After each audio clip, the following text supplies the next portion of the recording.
Hey guys, Tony Schiavone. Need to call a timeout real quick. Wanted to tell your listeners what I've been telling What Happened When listeners for a while now about all the cool things happening over on adfreeshows.com.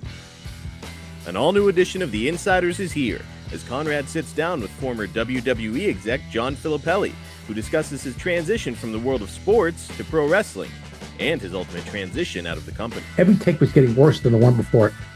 I said, you got to stop. You got to stop this. You got to calm down. Stop. Calm down. Stop yelling at people.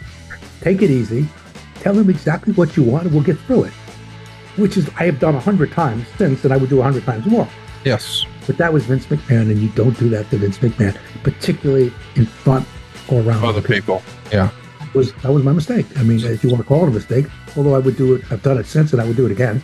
Referee Nick Patrick is answering your questions every other Monday on our new Mailbag series. When Hall and Nash was there, you know, they were great workers. So they could beat had psychology, but they were cool.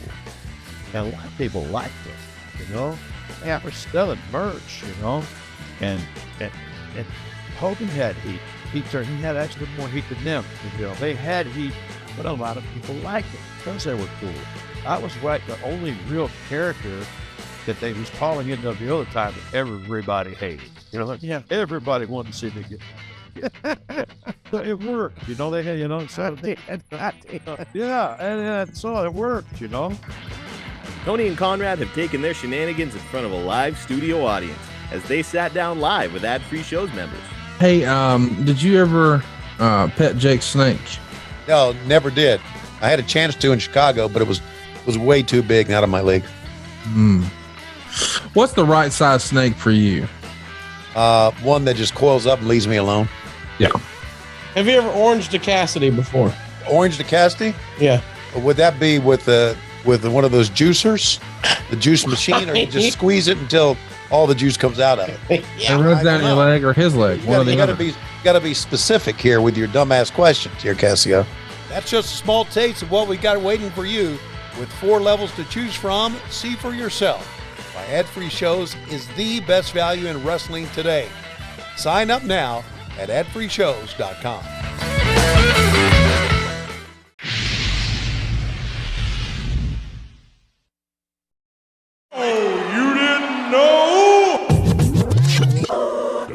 It's that time, so come on down. We're walking in the dog pound road, D-O-double-G, Dogg and Casio. Talking shop, reminiscing on a flashback. Hall of Fame name with a legacy that's long. That's the legend of the Armstrongs. Questions get answered, oh, you didn't know? Let's start the show. Welcome into the show. It's Road Dogg and Casio, and you're listening to. Oh, you didn't know? We usually count down like 3, 2, 1, but today we didn't. For some reason, we just hit play. Boy, we jumped. I like it that way. To be quite honest, it's spontaneous, it's organic, and it just makes you react. How do you get some sizzle? You throw me into the frying pan. Yeah. Casio, how have you been since we last spoken? And for our listeners, they don't know this, but we haven't spoken in like 2 weeks. You know what I mean? I was going to say, to them, it was a week, but yeah. Yeah. How are you? You went off the grid. You went off the grid. So I did go off the grid a little bit, but it was only to do my day job. And so that's mandatory so that I can keep the Wi-Fi on here so I can shoot the show, you know? So, I did go up to the office and did some live event work. And, it was a good time, a very productive weekend. But, I did go off the grid from everything else so I could just focus on that. I'm learning in my old age, sometimes compartmentalizing just means telling other people to shut up for a second. You know what I mean? and that was our text group, and it worked. It was, and I apologize, but it was like, I got to think about this. We're talking about the women's championship here, you know, or whatever. Where something was We're serious, sending you memes serious of business, Nick Cage with a and duck hair. y'all are sending me, and then Napoleon Dynamite. Eat the ham. Whatever. Sending you promos of Natalia farting, and I got a serious job. I'm sorry, I'm on in the booking office here, but so I was off the grid, but it was cool to get, you know what I mean, to kind of get off the grid a little bit. socially and all that, and put my nose to the grindstone a little bit, and that's cool. A lot more of that coming this year, I'm sure. But man, businesses are booming, stocks are up, and so we got an interesting show tonight, though, Casio. We got a lightning rod with us, and one of your good friends. First, he is a great friend of mine. He is a lightning rod. But first, I want you to check in. I kind of segued to the guest and over your check-in. I want to hear how you've been and what's been going on. Do you still have those blisters and that ointment? Did it work for you? Yeah. Thighs. Well, look, the thighs ain't going to quit touching overnight. You know what I mean? So as long as they're rubbing, it's galded. You know what I mean? Yeah. A lot of cornstarch. On the reel, they have like a body glide that we need them to sponsor real fast. I actually have some. We'll talk offline, yo. I got that Gold Bond. I'm little good. Shout out to Foz there. We'll talk offline, yo. Yeah, it's a Gold Bond type of deal, but it's a body glide, and it works. I can attest. Body glide. I can attest to you that it works. Well, if anybody's seen you move, you know what it is? It's Lumi. You seen the commercials about the lady? She says the feet, the underboob, the underbutt. Well, she says all this nasty because she's kind of nasty, but she's like the creator of this. So my wife bought the set, and we're going to try it and see what happens. I know for a fact the Body Glide works already because I've walked through several airports lately in some baggier pants, so you don't have to wear a tight fitted underpant. You know what I mean? I don't know how to talk anymore, so I'm just going to shut up. How was your day again? I'm sorry. I'm good. I'm chafed, but there's light at the end of the tunnel. There is. Now thanks to you. It's illuminating. We're gonna figure out the Body Glide stuff. We're gonna move smoothly. It's worth a Google. And we hope this episode moves smoothly because you got excited, man. When we started going, hey, let's bring some guests on here. Yeah. You immediately mentioned our guest today, and we are lucky to have him. Let's bring him on in. Your boy, the one and only, Mr. Vince Russo. How are you, sir? Bro, what are you guys talking about, man? What the? Yeah. Listen, if you're talking, I think you're talking about chafing, bro. Yeah. Bro, I've got the chafing issue. Okay. Actually, I saw the commercial, the same thing you've been talking about, Brian. Yep. I've been looking at it. I've been looking for it in the stores. I haven't been able to find it. Yeah, no, my wife ordered it because she just sits online all night when she can't sleep and spends money. And so I think that's what I think that's called the American dream.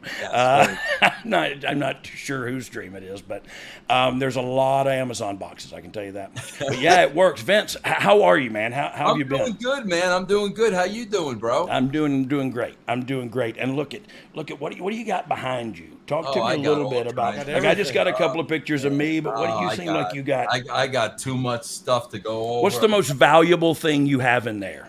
Probably this. The love of my life. My wow. Penelope. That's probably it. I'll be dang. Yes. So nothing in there's for sale. No. I got so much stuff in here, bro. I don't even know what I got in here anymore, man. I guarantee you there's a picture of Vince McMahon in there somewhere. Gotta have a robe or a leather jacket or some boots. Something's up for sale. No, man, bro, I swear. You know what I used to collect, and I've since literally sold the entire collection. And Brian, you may even remember this.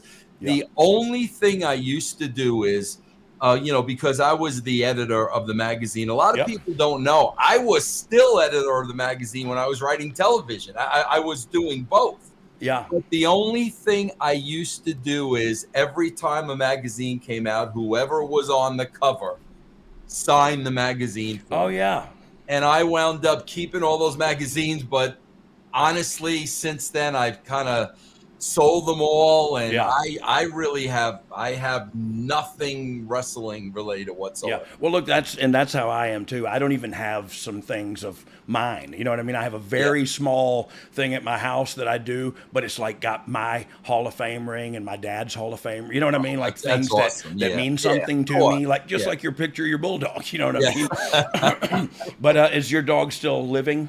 Oh, yeah, she's okay. Yeah, I got a couple pictures back here. Penelope, she's the princess of the house. Of the house, for sure. Is she an only dog? Is she a who? An only dog? Yeah, she's the only dog. Yes. Okay. Yeah. Well, I thought you said ugly. I was like, how dare you? No. And she is a bulldog, so she is very ugly. She's hideous. Don't get me wrong. I mean, we've all seen the mug, okay? Let's be honest. Yes. Let's be honest. In the 90s. Wait a minute. Hold on, bro. In the 90s. Who are you to talk about my? Have you looked in the mirror lately, bro? With all due respect. I thought he was on the mug for a minute. I thought it was a mug with Casio on it. Yes. And I was going to say in the 90s. In the 90s, I probably was with worse. I'm just saying. Like Please, let's get him a mug on my face. I had an English bulldog as well that just passed a couple years ago. But man, we loved it. It was all white. We got it because we loved UGA. But man, we didn't realize they were kind of all psycho a little bit. You know what I mean? So, but that's why she fit in perfectly at our house. Bro, why when you brought up this subject of the 90s and you may have some more, why did I automatically think of Jack Lanza and Dave Hebner? Why did that vision like this come into my mind? And because there was something in the next town waiting, and it was always there. And I love, bro. I swear, a lot of people don't know this, bro, but I always say this, bro. He was like Jack was my first mentor. There is no question about it. Jack took me under his wing. Took me in all those pre-tape boots, bro, when we were cutting the promos. Yeah. This Monday night, Nassau Coliseum.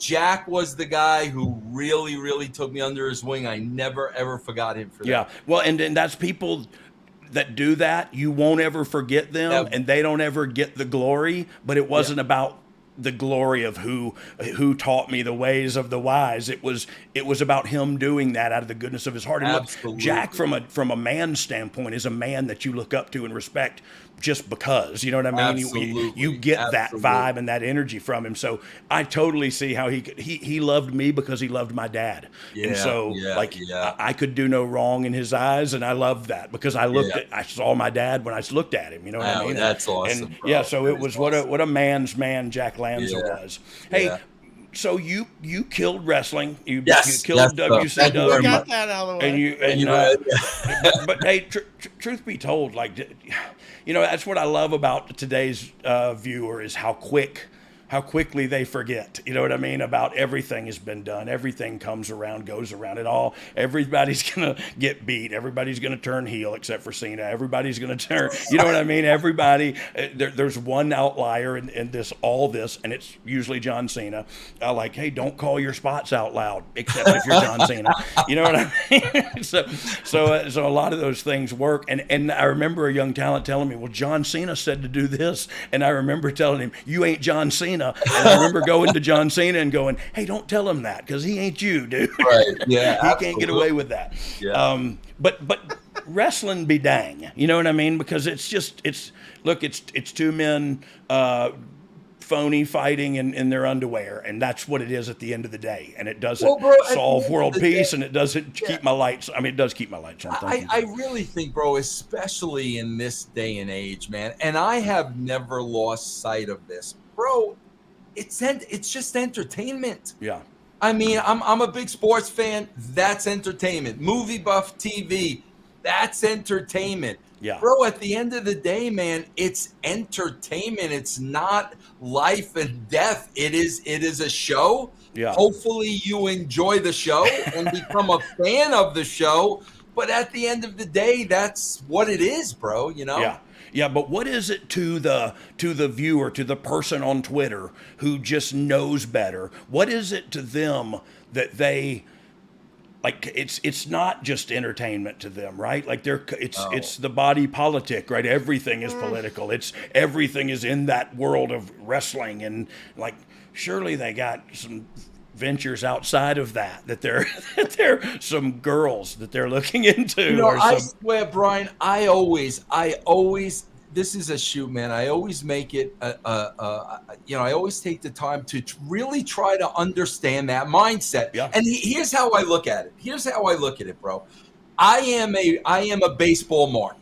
Yep. Okay, I started watching baseball, bro, when the '69 Mets won the World Series. Wow. That's how long I've been a baseball fan. That's But, when I was bro, born, for all you guys there out you there. go.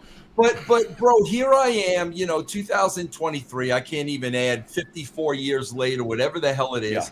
Every day, Brian, what I do, it's a ritual. Every morning I get up 7:00. First thing I turn on is the MLB network.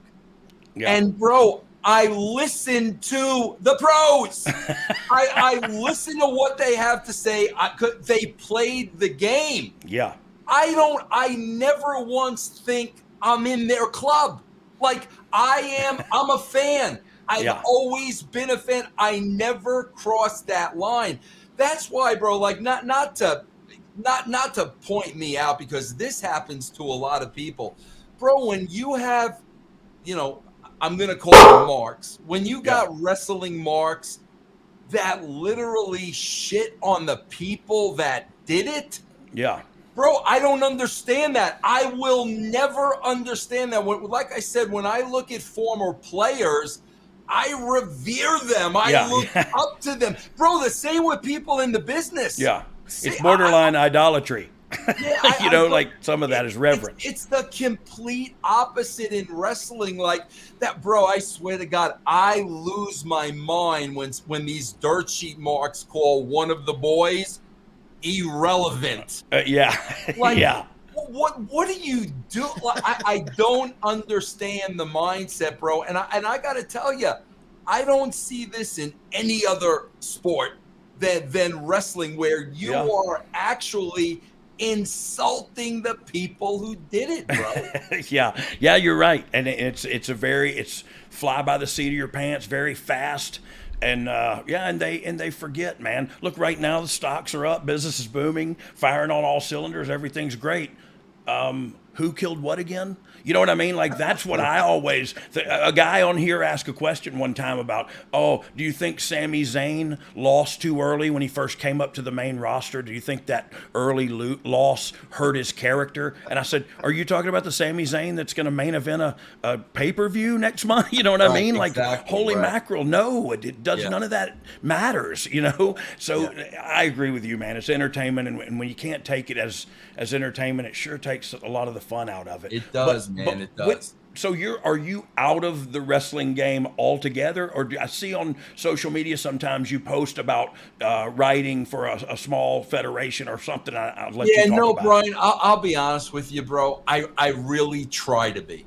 Okay. I really try to be, but I make my living off of Russo's brand, and people know me from wrestling. That I work with a lot of other companies for wrestling. They pay me to watch shows. They pay me to do a show. So I'll be honest with you, Brian, and we've always been honest with each other. In 2023, bro, I am not a fan of wrestling. It's a different brand. If you like it, bro, great, good for you, love it. Everybody should enjoy things in life. And with the way this world is today, if you enjoy wrestling, knock your socks off. That's another thing, Brian, because I say wrestling has changed for me over the years. It's not what drew me. And I am not a fan of today's product. Oh my God, bro! Like, you're the enemy, and I'm like, bro, it's just not for me. Like, it's that simple. Well, and it's almost like it's that way. Like Twitter is a litmus test for the way the culture's moving too. Like, people have to be right. And look, I'm guilty of being a right fighter. You know what I mean? And I always heard Dr. Phil say, well, Brian, had you rather be right or had you rather be happy? And I say, I'd rather be happy, Phil McGraw. But the truth is, I still find myself, I catch myself, and I apologize to my wife to this day, because I'll start arguing about something that I don't know what I'm talking about, but I'm still trying to prove I'm right. And so I feel like that's where everybody's at right now. And it's if you're not with me, you're against me. And it's like, I'm just not with you. I hate that, bro. I mean, there's so much hatred in the world, and a lot of it is stemming from exactly exactly that. And it's the same way. Listen, Brian, I know you and I are both Christian guys. Yeah. And I swear this is how I always look at it. God created each and every one of us. We are all different. Yeah. We're not supposed to think the same. We're not supposed to feel the same. We are all, every single one of us, bro. We may look at a wrestling show. Every single one of us watching that show, we're going to see it completely different. Amen. There is nothing wrong with that. That's what makes you unique. I'm not going to hate you because you like something I didn't. It's ridiculous. Yeah. And it's okay just to be okay. Like everybody now is searching for immediate gratification, right? I want to feel the best I've ever felt right now. I want it to be the happiest I've ever been. Yeah, it's not reality. You know what I mean? That's fleeting. That kind of thought process is fleeting. Absolutely. Bro. We're talking about being positive attitude, making changes in your life, blocking out the haters. Well, one thing you can do to make your life better is get your sleep right. And one thing for us, I know me and Dogg, both of us, we talk about it all the time. Sleep Me, formerly Chili Sleep, has been a literal life changer for both of us. See, here's the deal. Science proves cold sleep creates better sleep. Temperature-controlled sleep repairs muscle and improves cognitive function, so you can always start your day feeling sharp, confident, and energized, and that's where Sleep Me comes in. Sleep Me is the new home for Chili Sleep, and they're bringing you the same great sleep that Chili Sleep offered, but now under this new name. Sleep Me makes the coldest sleep systems available. Be honest with you, I slept hot. And I didn't know that was a thing, but I just knew I was sleeping hot. My wife, she sleeps cold. She has a problem. She's piling on blankets. I'm trying to kick all the blankets off and sweating. And it was a nightmare for our marriage. And then Chili Sleep came to my front door. Now it is beautiful. She cranks it to her temperature. I crank it to my temperature. I'm a little lower. She sets a little warmer. You can also schedules, so it can warm up when you get in the bed and then cool down after you start going to sleep, and then warm back up to naturally wake your body up. This is the beauty of Sleep Me. These sleep systems are water-based, temperature-controlled mattress pads that fit over your existing mattress to provide your ideal sleep environment. That means they keep your bed at the perfect temperature for deep, cold sleep. And here's the cool part. Sleep Me just launched the Dock Pro sleep system with new Hyper AI. Whoa! Experience ultimate cooling power with the Dock Pro sleep system. Pair it with the new Sleep Me app, and you can get real-time temperature adjustments based on your current sleep activity from the new Hyper AI technology. The industry's first sleep tech that tracks and optimizes your sleep temperature for you in real time. This is different from setting a schedule. This is actually learning how you sleep, and the AI adapts with your body. Get the best sleep of your life with AI-driven technology. Head over to sleep.me/DOGG. Sleep.me/DOGG. You see what I did there? You can learn more and save 25% off of the purchase of any new Dock Pro, Euler, or Cube sleep system. This offer is available exclusively for Oh You Didn't Know with Road Dogg listeners and for a limited time only. That's sleep, sleep.me/DOGG to take advantage of our exclusive discounts and wake up refreshed every day, bro. And so let's you brought that up, and look, I do want to be honest with everybody. I know everybody watching is not a Christian or not a believer of any kind, and that's cool. That's what we're talking about here, is the opportunities to do you, and then I'll do me, and we do us together. But when did you become Vince? Like, what was there something that changed your life to make you become a Christian? Did you grow up in the church? Bro, you're gonna appreciate this, because okay, good. Brian, listen, I grew up a Catholic. Okay. And bro, I was the kind of Catholic where, I had to go to church every Sunday with my parents. Yep. But I'll be honest with you, bro, from the Catholic Church, it was always the older pastor. Bro, the guy just spoke over my head. Yeah. He never spoke to me. So, every Sunday for an hour, I'm being dragged to this boring, church. And, to you were a kid, right? and it never grabbed me. And it's funny, Brian, because you'll understand this better than anybody. My entire life, I always believed in God. I always believed he was there. I always believed he was right here. I always believed he had my shoulder. I always believed he was protecting me. However, he was in no way, shape, or form the focus of my life. He was not number one in my life. I had no time for him. Yeah. Brian, you're going to love this. This is the God honest story. God honest story. When we were in TNA, I was living in Atlanta. We used to drive to the fairgrounds, Tennessee fairgrounds. All of us used to hop in the car and drive to the fairgrounds. And at the same time, I had a business. I had a CD warehouse in Atlanta. And I'll never forget, bro. Was it a CD warehouse or a CD warehouse? It was both. I'm with you. It was both. You want to know the truth? It was Okay, good. It was both. I had a CD warehouse. And Brian, I'll never forget, it was one night. It had to be about 8:00 at night. I was on the phone with Dixie Carter. Okay? And I'll never forget this, bro. Jeff Jarrett, our beloved Double J. I don't remember the exact circumstances, but I was cutting the promo of all promos on Double J. Okay, he did something or said something that really, really pissed me off. Now you got to understand, he was my brother at the time. I mean, we weren't enemies. We were close and tight, but she said something, bro, and for all I know, she could have been stirring the you-know-what. Yeah. But it lit me up with such a vigor of hatred. Yeah, rage. Rage. Brian, I swear, I was in the store by myself. There was not a customer in the store. I was in the back office. Bro, I verbally heard.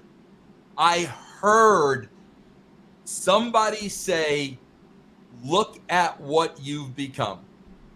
Your heart is black as coal. Wow. This was never what I created you to be. Brian, you could say I'm crazy. I audibly heard the words. Brian, I was about 42. I was about, this is going back maybe 2006-ish, somewhere about then. I was in my 40s. Yeah. Bro, that was it. I mean, my entire life, my thought process, my priorities, what mattered, what didn't matter, bro, on a dime like that.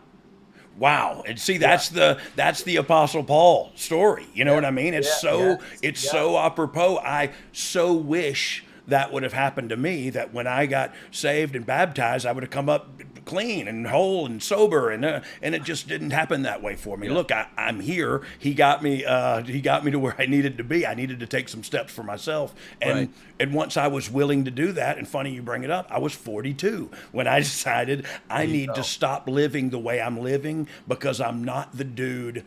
You said it, how God made you, and I should have said it that way first, but in my mind, I thought, I'm not the dude my mom and dad raised me to be. I'm not that person, and I don't want to be who I've turned into anymore. And not until then was I ready to look at, am I white as a dove now? Heck no. You know what I mean? I'm a human being, but God is a focus on my life now. I'm a firm believer now, because I'm with you on that story. It was so fitting for me, because I believed the whole time, but I never lived like he really existed. Right. You know what I mean? I didn't just live that way. And today, I literally live in a way that at the end of the day, I judge my day and go, what did I do that was displeasing to God? That when I got there, he would go like, really? That's what you're doing? Oh, yeah. He doesn't like, I say that, bro, I say this every day. Well, first of all, Brian, of course, I'm 62 now, so we're talking about 20 years ago. I do a show every single week, bro, called That's Life. and it's a Christian show. This Yeah. is what we talk about. But of course, according to some, bro, I've been working the Christian thing for 20 years. For 20 years now. Yeah. But You and Brian, Shawn The Michaels. long game. Here's the long game. Here's the one thing, Brian, what drives me crazy.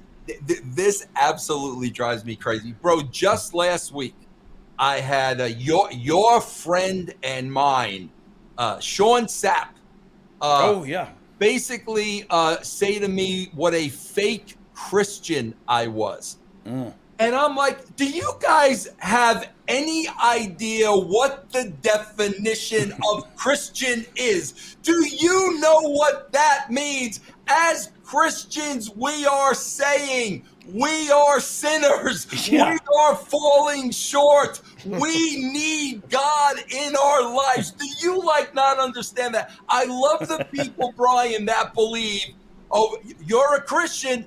Oh, you're perfect now. Yeah.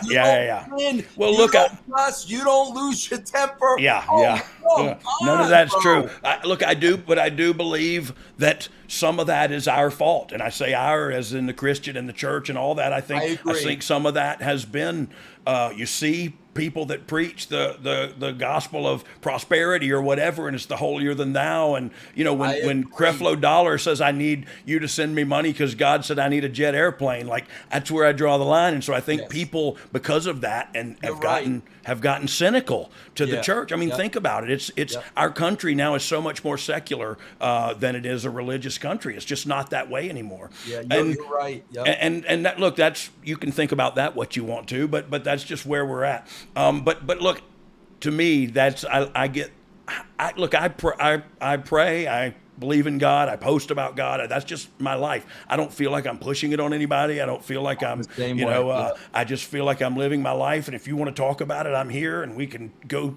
But I just don't see the negative part of it. You know what I mean? Other than the stoning the woman in one of those, I think there's some bad stuff there. Maybe we need to probably relook at that. Vince, let me ask you this, because I'm fascinated like Dogg is. I grew up. I mean, as soon as I can remember, my mom was in the church, and so I didn't ever have the moment. It was, you got 11, and we're going to get baptized in front of the congregation and move on. I'm fascinated with this moment. Was it you sat there on the floor for a second and try to figure things out, or are you throwing the CDs because you got to get it out of your system? Is it a crying? What happened after you heard that, though? I'm going to tell you, Cassia, I will tell you a more unbelievable story than that. Okay? And Brian, my right hand to God. TNA, Brian. Yeah. Listen, man, when we all started it together, it was a great place to work. Yeah. And especially working for Jeff. We all loved Jeff. This was his baby. I don't know if you know this or not, Brian, but at the time when I started working at TNA, I was consulting for the WWE for more money. And I was reporting to Stephanie, and I said to Stephanie, listen, it was the second TNA show. I said, I want you to know this because I don't want you reading it on the internet or anywhere else. I am going to check out their show. Jeff has talked about perhaps me working there. I'm going to go check out the show. And I just want you to know up front, while I was consulting, I went to TNA, my first show. I called her back and I said, Stephanie, thank you very much, but I'm going to go be working for TNA. Yeah. So at the beginning, bro, it really was family. It was a personal project, right? It was a personal project. But Brian, we all know, and I said this about AEW when Tony Khan was saying all the things at the beginning. I was like, Tony, it always turns into the wrestling business, bro. It somehow, some way, it always turns into the wrestling business. That's the way it is, right? Yeah, it's the nature of the beast. Yeah, Brian, it's, TNA turned into the wrestling business. Yeah. Okay, and I was at a point of being absolutely miserable. Okay? My biggest concern was, I know I'm not supposed to be here. I know God doesn't want me here. Brian, again, not having the faith that God knows what I need. and he's going to provide for me and my family. I was torturing myself with the question, how are you going to support your family? How are you going to support? It always goes to money, doesn't it? Brian, I was in the hotel room there, the DoubleTree. DoubleTree, yeah. On my knees, praying so hard that I was in tears, saying, God, I hear you loud and clear. I'm not supposed to be here. How am I supposed to support my family? So, Brian, this is a true story, guys. Yeah. And Casio, my right hand to God, bro. My right hand to God. Brian, I go to work that day. Bro, this is the Hogan Bischoff era. Oh, yes. I can't. Bro, I'm about to have a mental breakdown. Yeah. Brian, I go in the room where we used to have a production meeting. Yeah. I lock the door behind me. This is in the middle of the day, 4 or 5 o'clock in the afternoon. I got my Bible out of my bag because I needed to reset myself. Yeah. Channel this towards something. Yeah. Casio, right hand to God. Now, if you guys know me, I do not ever have money in my pocket. Ever. Since the wrestling business, I use my credit card. I never have cash. Brian, I got to be honest with you. Like it screws me up now because living in Colorado, I need that stuff to help me sleep. What is the TCB? TCB, the Elvis. And they only take cash. So I can never get it because I never have any money. But I never have any money in my pocket. So you're a mile high anyway. Yeah, I'm praying. I'm saying, God, please, how am I? I know I hear you. How am I supposed to support my family? Right hand to God, bro. I reach in my pocket to get a piece of gum. You know the packs that fold over like yeah. Brian, I open it up. 2 $50 bills neatly folded like they just came off the mint fell out of the pack of gum. While I'm praying, how am I going to support my family? Yeah. Brian, it was so clear to me at that point that if I did not leave TNA, I might as well have just spit in his face. Yeah. That left me no choice. Yeah. And bro, the next day I gave my notice. That was it. I mean, he showed me, bro. I will.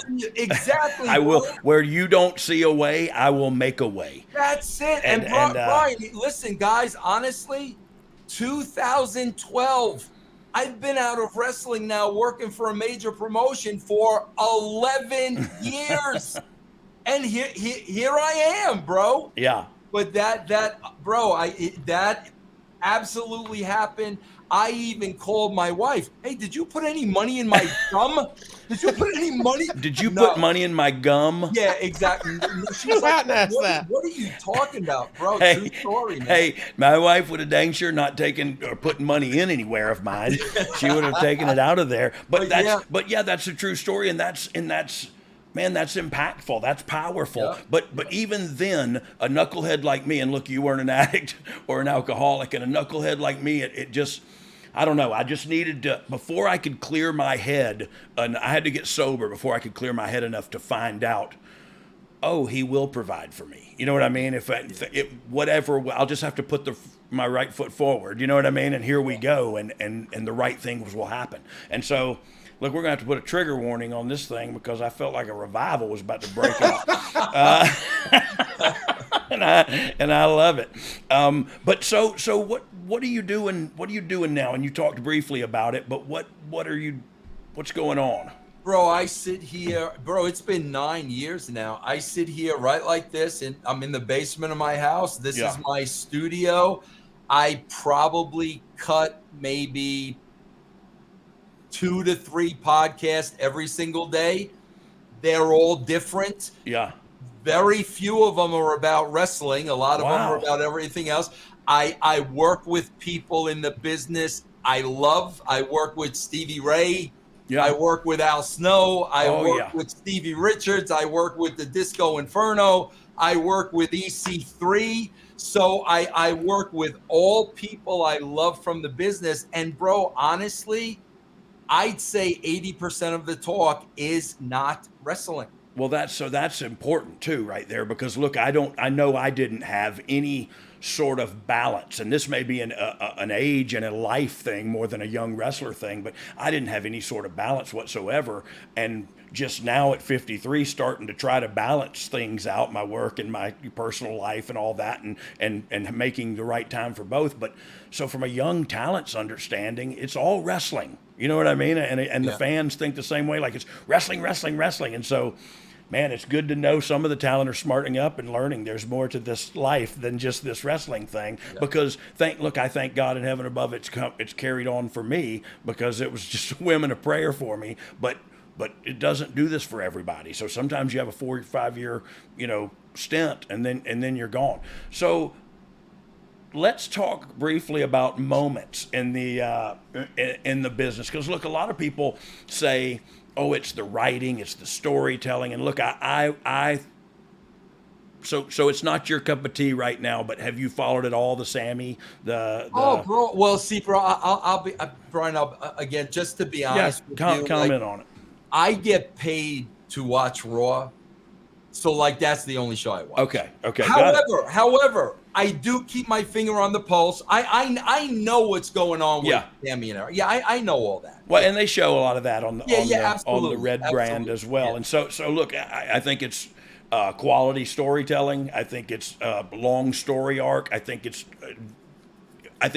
hot right now. But I forgot totally where I was going with all that. Casio, catch me up here. Well, who's somebody that you do see on Raw that you like? I'm sorry. Moments. The storytelling is great, but is, we're still talking about DX invading, 25 years later or whatever. We're still talking about that moment. We're still talking about moments like that. And so really, I think and this I just want to talk about have the conversation. Is it more about moments than long-term storytelling? Because I know you remember a good rivalry or whatever, but you probably don't remember one from the last 10, 15 years. But isn't it more about big moments like that? Brian, what's your thoughts on that? Bro, I am not. Listen, I've for however long I've known you, I think I met you in 95. Literally, for the record, I've kissed your ass since I've known you. So if anybody thinks I'm starting now, stop. Brian, I got to tell you something, bro, and you will remember this vividly. And I'm watching this, and I'm like, bro, this is a freaking masterpiece. When I say masterpiece, I'm not saying this is a Vince Russo written masterpiece. No, everybody freaking involved. Yeah. Brian, every 2 weeks on my podcast, I review the Attitude Era. Yeah. And I am going in order now. We just had the Tyson announcement. Okay. Tyson's going to be at WrestleMania. We don't know exactly what they're doing yet, but that's where we are. You guys are just starting to come together with DX. Bro, my right hand of God, this was the last episode I watched. When you talk about freaking moments, think about this today in today's landscape. Think about this. Bro, this is the episode where you and Billy wheel Mick and Terry Funk off the stage. Oh, man. Brian, the last I saw these shows were 25 years ago. I don't freaking remember. I remembered the moment. I remember that. But Brian, I'm looking at this. Bro, this was the whole 2-hour show. Yeah. This was the entire freaking show. And bro, I'm sitting there and I'm watching this, and bro, think about it. How many times does this happen? Brian, I get so pissed off when this happens in wrestling. Somebody gets seriously injured. Yeah. We go to commercial break. We come back.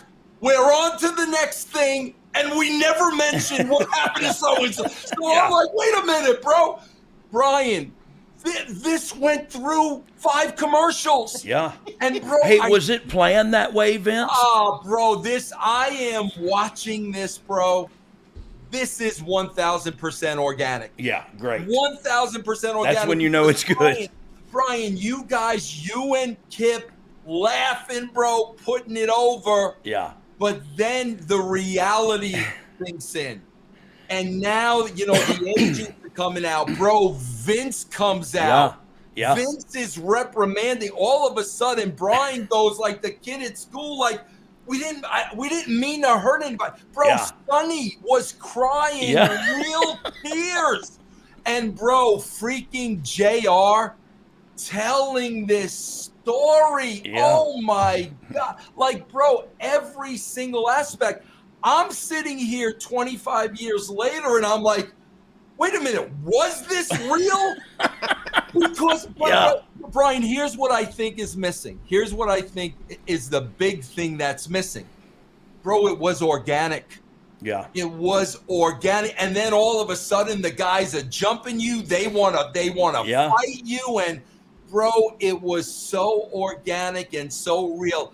That's what I miss. Yeah. That's and the ability, I sound like I'm tooting my own horn here, and if so, you could add like a horn sound in here. But like the ability for me and Billy and all the talent and Vince and everybody to work on the fly like that and know that everybody's going to work accordingly and act accordingly and we don't know that nowadays. You know what I mean? Now it's like, hey, everybody be serious out here, okay? Everybody. But I got to tell you this, bro, because I'm dreading this because I'm watching this and I'm like, this is unbelievable. Like, and bro, this is nothing I wrote. I didn't write this crap, bro. You guys are reacting, but Brian, the bad news is like I'm watching this and I know where it's going and it's bringing me back 20 years when I'm sitting at Vince's dining room table and we're going over this whole thing and then Vince brings up, oh, and at the end, Terry and Mick will come back out with the IVs. I was sitting at the living room table and I'm like, Vince, like, do we really? But Brian, do you know why he did that? Honestly, I know why he did it, but it was the way he did it. He wanted everybody to know that they were okay. Yeah, the good guys. Look, he always had some method to his madness. He wanted to know if Mick Foley and Chainsaw Charlie are your guys, then you need to know they're okay and they're going to be there and they're going to defend the title. And I'll be honest with you, when I looked at it 25 years later, it was like, okay, bro, like the IVs was typical Vince over the top. Yeah. But it was so severe, we had to know they were okay. Yeah. I don't think that's crazy talk. You know what I mean? I don't think it was. I remember when they were going to do it, and we thought the whole day, well, they're just going to kill it off, and here they come back. And, and you know what? Sometimes you have to get on the other side of the train tracks to understand that mindset, to even open your mind to that kind of, oh wait, He's playing big picture baseball here. He ain't playing small ball. He's thinking about the big picture, and that's the promoter side of him that I could always learn from. I swear, bro, and you know, I've heard this. I've told this story a million times. Hey, listen, there aren't a lot of things I agree with Vince McMahon about, and at the end of the day, bro, Hey, when you say that, so let me unpack that a little bit. When you say that, do you mean politically? Do you mean socially? Do you mean, Brian, where Vince and I ended a relationship was when he told me to hire a nanny to raise my kids. Yeah, you told me that story. I'm sorry, bro. Family, bro. It's work. Work does not supersede family, bro. I'm sorry. So there, our morals are, they're just completely different. They're just different. Yeah. Yeah, but I've said this story a million times, bro. Brian, you'll know this better than anybody. You cannot give Vince McMahon a white piece of paper and ask him to write a television show. He can't do it, and if he does it, it will suck. It will be the worst show on TV that week. Let me tell in that time slot, because there's a lot of crappy TV. No, Brian. Over the week, Vince, I still work here. So I mean, it would be. Hold on. I'm gonna make a comeback here. Okay. Casio, this is what people say to me, oh, Vince, the only reason you were successful at the WWE was because of Vince McMahon. Casio, this is how it would work. And this is the genius of Vince McMahon. Ed Ferrara and myself would write out that entire show. When I say entire show, here's segment 1, music, entrance, action of the match, verbiage in the vignette. This is what we're doing going into break. This is how every single thing. And our goal would be, as we're writing this, we're like, bro, he's not going to poke one hole in this show. Yeah. That was our mentality. And it should have been. I swear to God. So Casio, then we bring the finished script to Vince. Okay? And Brian knows now he's got the show. There's nothing he has to do. He's got the show. Bro, the glasses are at the end of the nose. And me and Ed think this is the perfect show. And we're looking at each other like, yeah, go ahead, bro. Poke a hole. Have at it. Casio, he would look at the script and he would find the littlest of nuances where if the show was an 8, those nuances made it a freaking 10. And I used to sit there like, how did I not? That, bro, he could see things in his head that were so down to the most intricate thing that made Brian used the word all the time. His favorite word were the nuances. Yeah. That was the genius of Vince. And when it comes to Brian, bro, I'll never forget, man.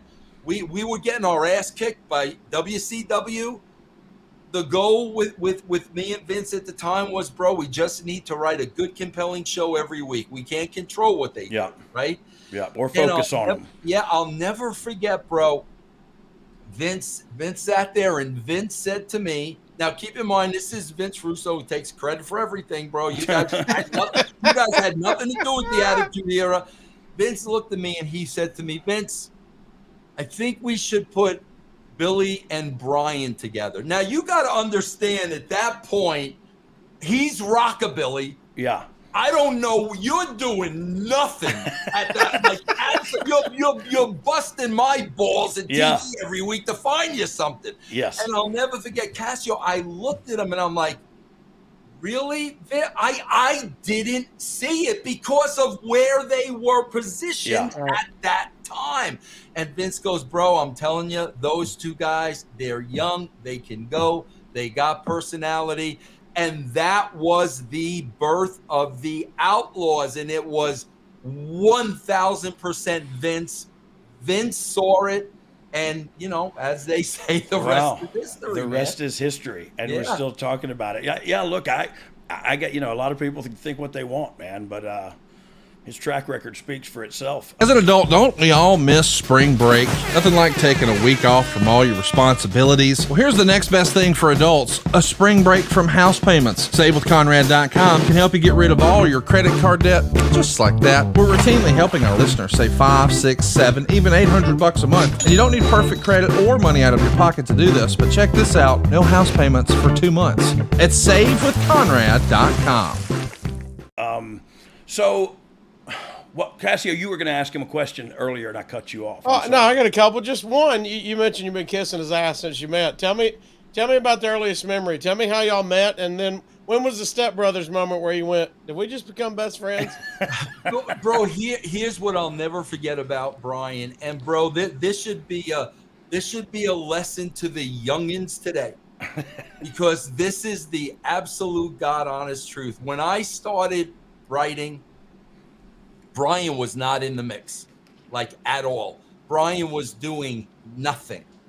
And I remember, bro, this is, guys, I'm telling you, Brian, if things are that different today, you tell me. Yeah.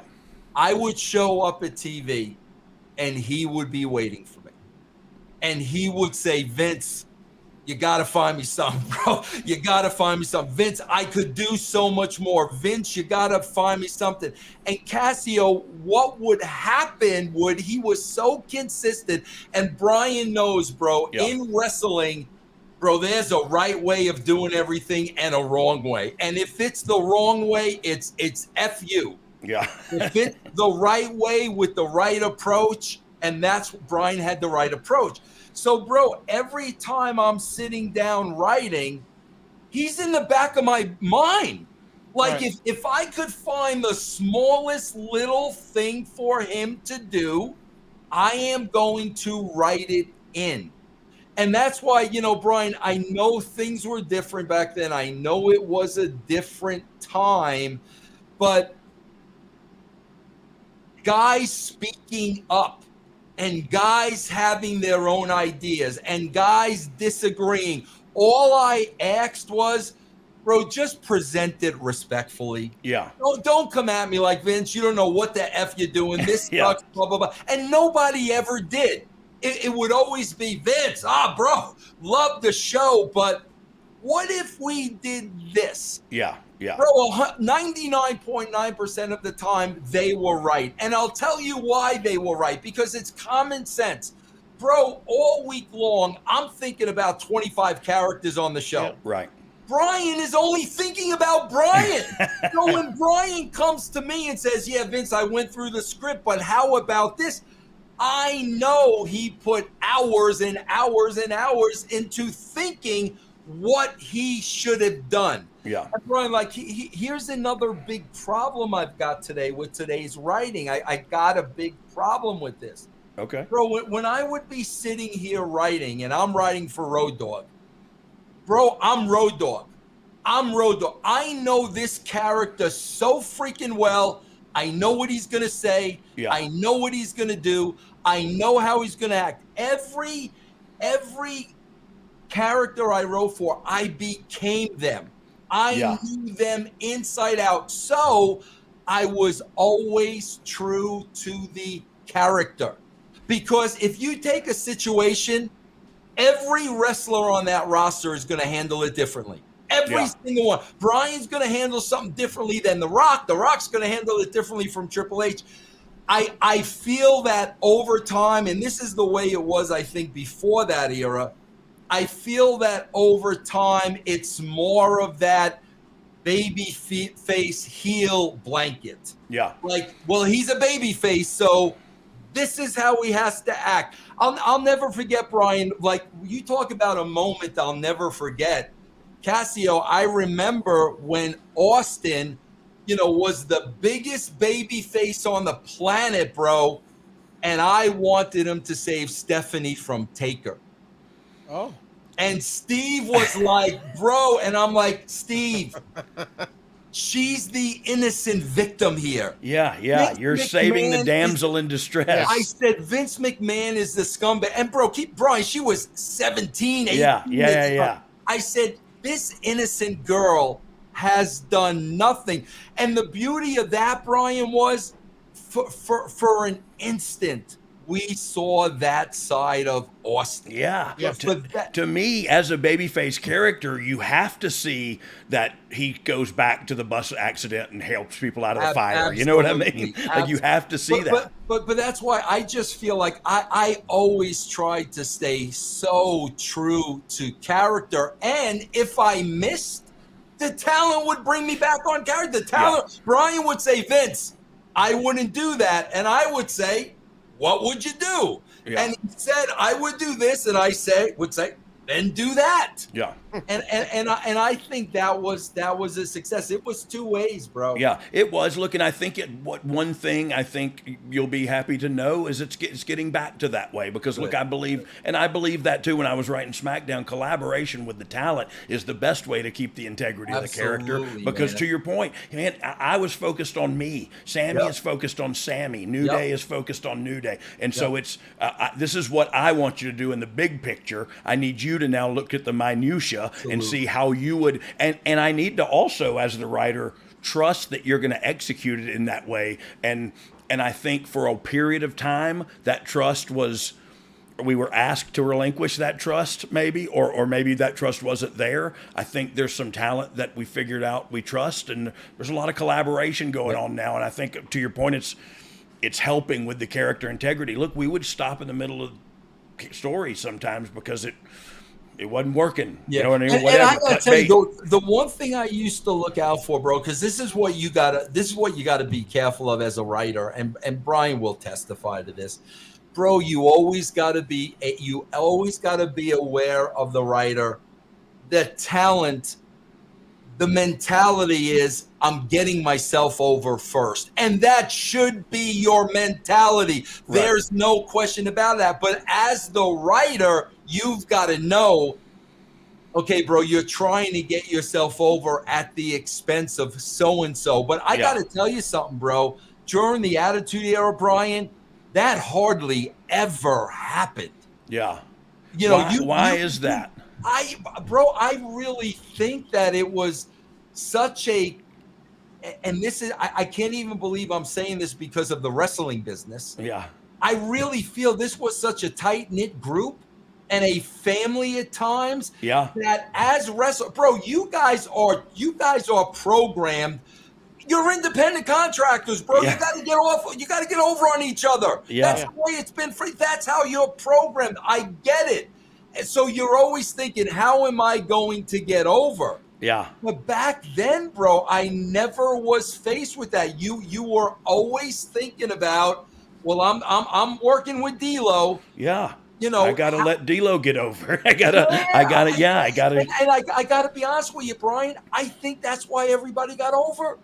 Yeah, it might be. It might be that because there, it did get a little weird there at the end where people, I'm not putting him over and I'm not doing that, and I was like, wait, what? The asylum is being overrun by the inmates, and it's still that way a little bit, but I think it in a good way. I think the collaboration with talent, because you bring up a great point, Vince, about getting kind of tunnel vision a little bit about the show in its totality, and I can't possibly focus on the intricate execution of each segment. And that's what Vince has produced live television for so long, that he has those the little bitty minutia, the intricate things like, if he plays his music there, he'll be standing in the ring for 3 minutes. You can't do that. You got to do, and you go like, oh man, he's right. Like he's figured it all out. Excuse me. But that's the beauty of working for him, man. You get to see all that stuff. I forgot what we were talking about. Yeah. It was awesome. That was it when y'all met. Also, I wanted to go into, you say you watch Raw, and give us somebody that you do like, somebody that you think, hey, I look at him and her, and they feel like they get it. There are a lot of people that you're thinking it's gonna be the kiss of death if you say no, Brian. I'll be honest with you. There are a lot of people I watch, and I do say, God, I wish I could have wrote. Wish I could write. I wish I could write. I'm being honest because I feel, my opinion that there are people that are being underutilized. Yeah, and I think it's like simple things. And I mean, bro, there are a lot of characters I like on the show where I just sit there and I say, God, I just wish I could. But at the top of my list, I mean, and bro has been on the top of my list for a long time, and he doesn't need Vince Russo writing for him. But I think Bray's a freaking genius. Yeah. And the challenge with the writers at the WWE, Brian, this is what I was always faced with that people don't understand.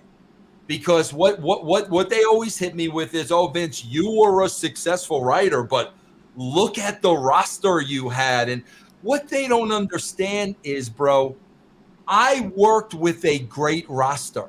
I worked with great individuals. But what they don't understand is I had to feed them every week. Yeah. So I had to write at the greatness of their level. I was not going to give the Outlaws something where they were going to look at it and say, Vince, this is a piece of shit. Because as far as I'm concerned, if you were here last week, bro, we got to get you here this week. Yeah. And then we got to get you here. So my writing had to match their freaking performance. So There's a lot of Yeah. pressure in that, bro, Yeah. because I'm not going to give Austin and The Rock shit. I got to give them something where Yeah. they're gonna Gold. leave this. Yes, and they're Yeah. going to be excited about doing it. I think that's been part of the problem with Bray, to be honest with you, bro. Yeah.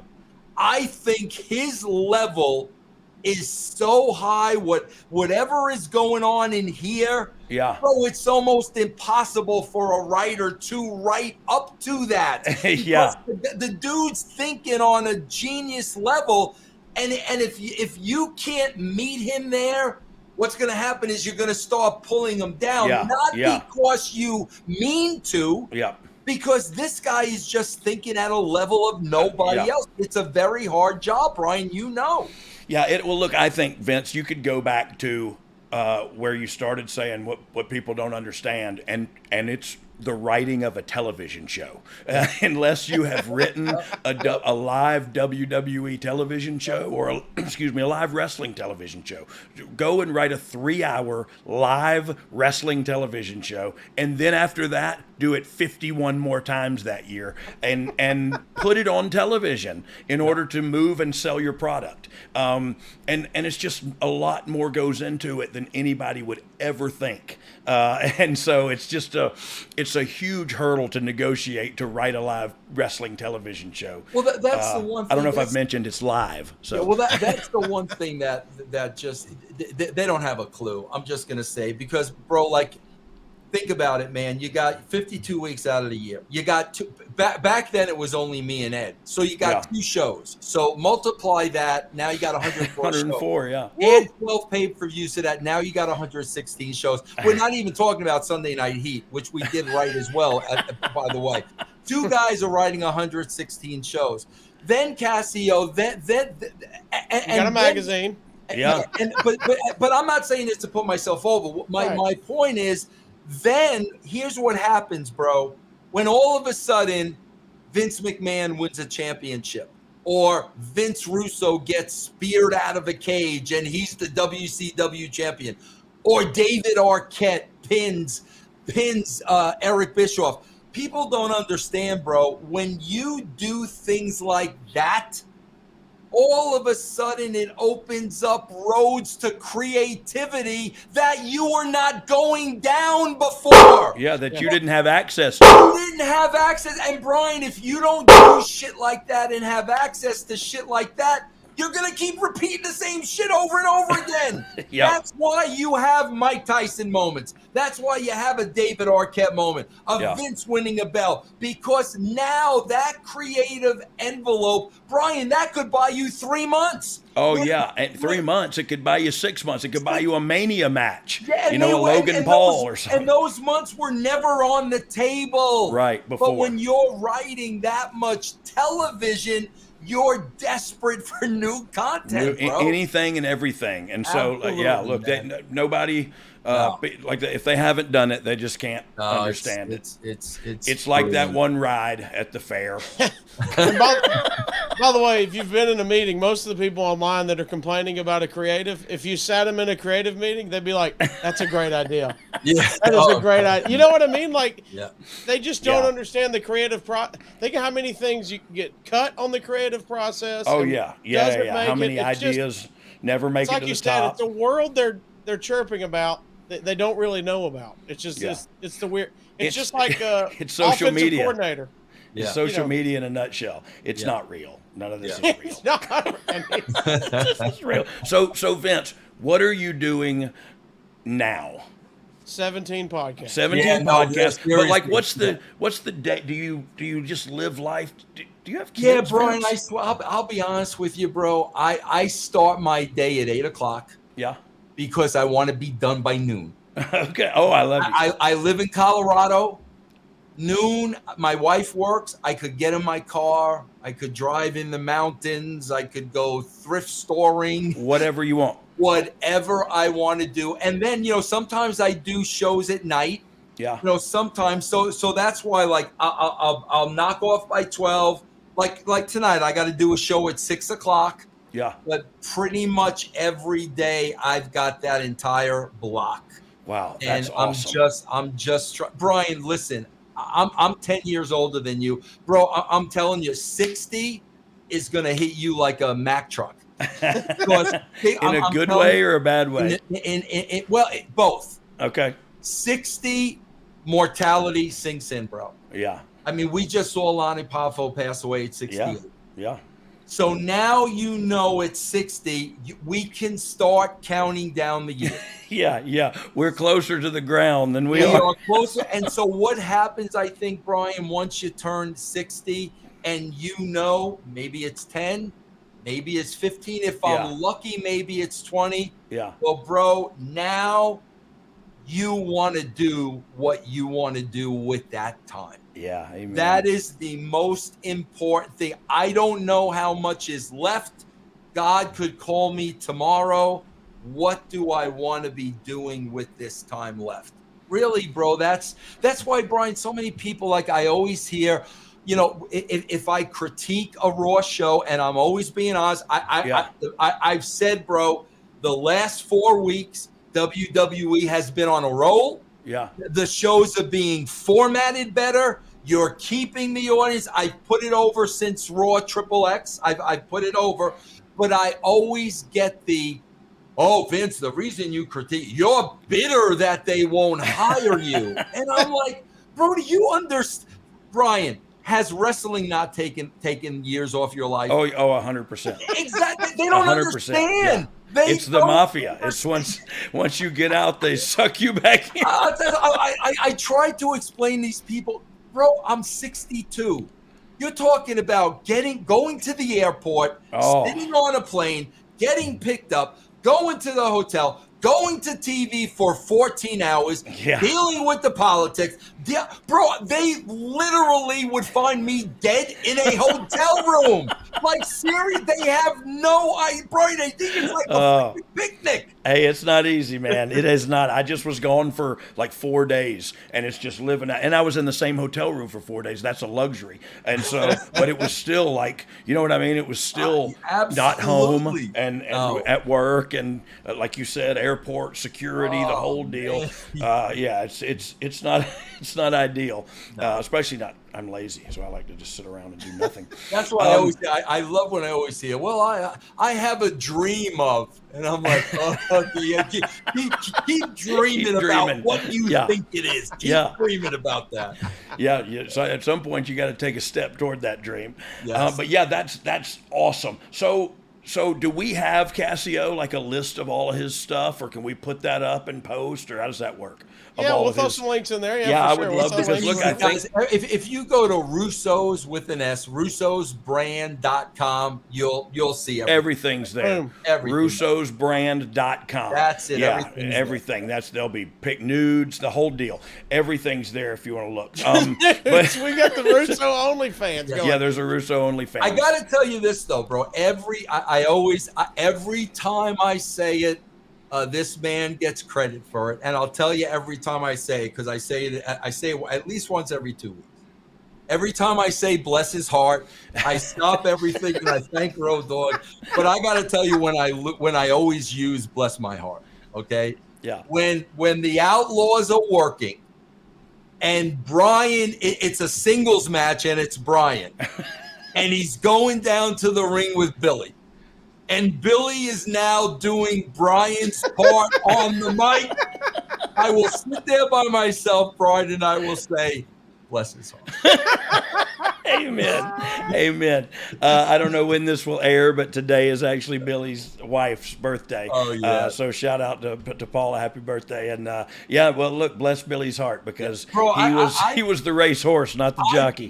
I swear to God, bro, I said this from day one, and I say it to today. So we're talking about, like, I probably met Billy with the Smoking Guns in 95. Yeah. We're talking about 28 years. And I say it to this day. Bro, far and away,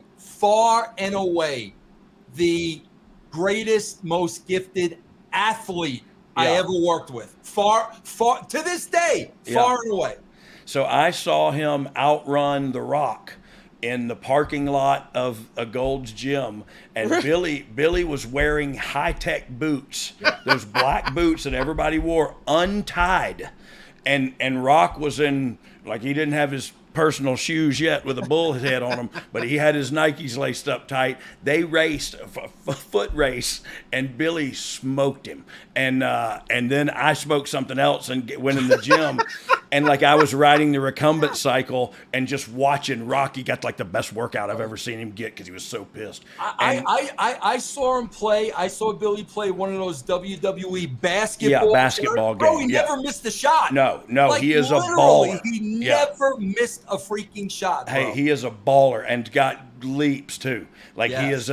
Hey, we played on the Wrestle Vessel or the Bruise Cruise or whatever. We played. We played volleyball against the fans, and Ken Shamrock and Billy Gunn were killing the ball. Like they were. It was blood and guts volleyball, and like it was horrible because some of the fans, you know what I mean, weren't competitive at all, and they just wanted an experience. Billy and Ken Shamrock are like belly bumping each other. That is great. That's such a great time. Well, Casio, what you got another question, or here's how I knew y'all were really friends, dog. And I don't even know if you realized he did it, but did you know that he did back you up? He thinks you're a better sports entertainer than Bret Hart. Oh I can't believe you're going to bring that back up, Casio. That old chestnut. I know. Yeah, no, I agree. I agree with myself too. Not a lot of people do. And I always make this freaking clear. And you know, bro, it's so funny because there are guys you got to write every word for. Yeah. And I usually found those guys to be the great wrestlers because I think they wanted to focus on the match. Yeah. So, okay, Vince, tell me what you want me to say, you know? So there were always different levels of writing.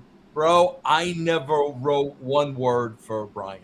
Yeah. Not every time coming through that curtain, bro. I swear to God, you know who I put you up there with, bro? And we always hear about the conversation, the best promos, and I can never understand how he's not in the conversation. I would say two of the greatest guys I ever worked with was Brian. I never wrote a word for Brian, and it was always different. He was always mixing it up. Bro, Percy. Oh, yeah. My. You talk about, bro, he hands down was the greatest storyteller of all time. Yeah, with no verbiage. Like you didn't give him any verbiage. No, he knew the story. Yeah, he had to get across, but I would be standing there like just in awe. Oh my God! That's how he got in, and that's how he survived by his brain. Man. You know what I mean? Because he took a bump or two when he was younger, you know, in Texas and stuff, but he didn't. He got by in this business because of his brain. Please greatest continue. Storyteller of all time, in my opinion. Yeah, man. What a great guy too. You know, just a great human being. The best. Well, Vince, what you have any final comments? If you could change the world, I am very thankful you brought me on the show. You know how much I love you. I'm a huge fan of yours, bro. Oh, you know what we can do? Can we do it? Can we, Dom? If you have the capability, let's do the clock and let's do what we call the thankful minute. And what we'll do, Vince, is we'll put up a bomb, and you'll see it ticking down. You have 60 seconds. To just tell us what you're thankful for right now in your life, like what today's going on. What I don't know. We're tired of the negative, so we want to bring. Yeah, positive. we want to bring positive. Oh God, the clock's run. Wait, hold up. It's not running yet. Oh God. All right, here we go. Okay, go. As a shoot, I am really thankful. You know, obviously, I got to say first, I'm thankful for God. You know, who makes everything possible. I am so thankful that I was a fan way before I started working in the business. I worked in the business. I am out of the business. I am very, very, very thankful that without a shadow of a doubt, I got to work with the greatest performers.